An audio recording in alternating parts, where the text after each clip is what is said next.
Hi and welcome back to Garden Ninja. Today's video guide is going to show you how you can prune your lavender to keep it in tip-top shape and make sure that it flowers all summer and has a nice compact shape. So come on, let's get cracking.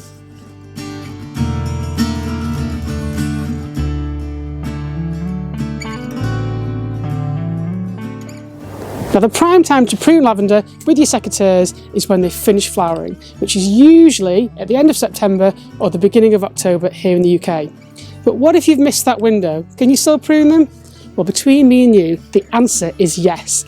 As long as it's not frosty and you've got no risk of sudden drops in temperature, you can prune in mild winters or early spring. So if you've forgotten to prune them late summer and it's about to turn spring, get outside with your snips and follow this guide and you'll still get the same results.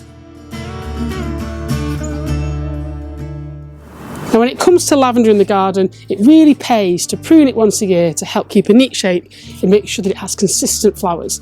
If you don't prune your lavender, it tends to grow really woody at the base, get rather large, sprawling, flowers sporadically and looks a bit of a mess. So by pruning them, we're going to help keep the shape and keep them contained. Now there are two main types of lavender that you'll be planting in your gardens. You've either got English lavender or French lavender, and the differences are quite obvious to spot once you know how. So English lavender tends to have its flowers on longer stalks. The flower spikes are further up and it's a bit more airy and delicate.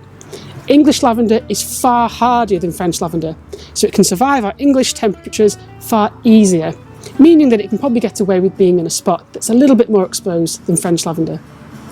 The drawback with English lavender is that it flowers for a much shorter window, only around 4 to 6 weeks in the middle of summer. But it makes it ideal for flanking paths and also being very delicate if you wanted to plant it around your house in containers. French lavender, on the other hand, is far more floriferous. It will flower from around about late April all the way through to September if you've got really nice temperate weather.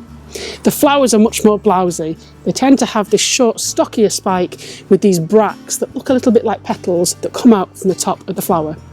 They're not as hardy as English lavender, so they will need some protection, and if you have a really severe frost, you might lose some of them in the winter.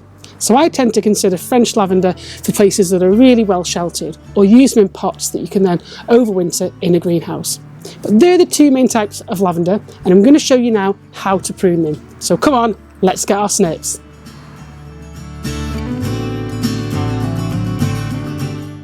So there's a few simple rules that you need to follow when dealing with lavender. If you cut back to brown woody material, stuff that feels thick and woody like a twig, it probably won't regenerate. So when we're pruning lavender, we're only ever taking off the green fleshy tips. And the best way to spot them is that if they flex and bend without snapping or cracking, you know that this is new material that you can cut back. If you look further down, it starts to get really thick. You don't want to cut from there. Now this example is French lavender, and I'm just going to give it a neat tidy. This is only about 2 or 3 years old, but what I'm aiming to do is remove all the spent flowers and take off maybe a third of the fresh growth. So it's only a third of the new growth, not the overall growth. So we'll start here. I can see the woody stuff's down there, so I'm just going to nip off.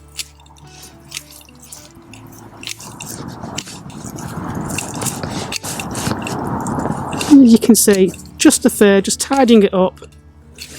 Put those there, and then this bit here, I'm going to take off these dead flowers because they're spent.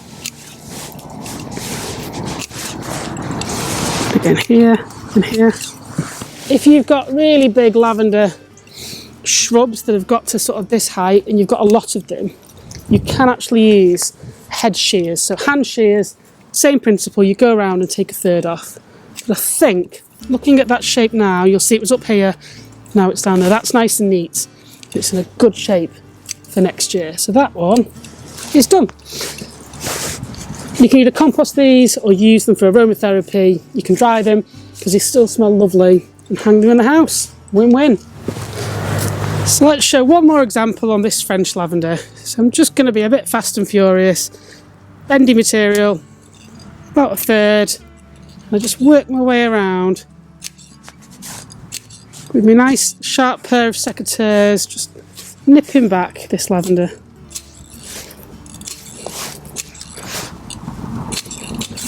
And I want to create almost like a nice little bush shape. So the sides are a little bit shorter than the top. I'm going to create that lovely sort of globe shape. There we go.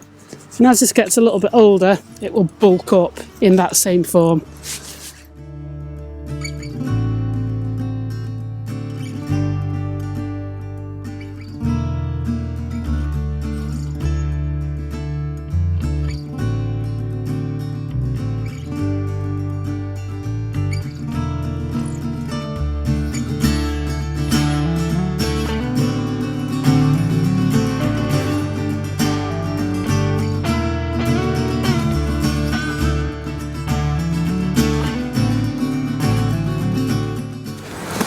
So the same principle, I'm just going to take off all these dead flower spikes and just and so nip off the tops of the green growth, which is there and there. So nip that off, nip that off.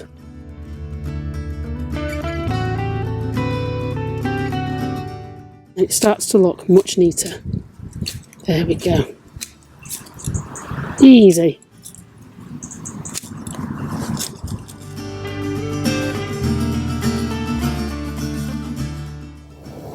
If you're thinking of planting lavender in your own gardens, then you need to make sure that you put them in the right position with the right conditions.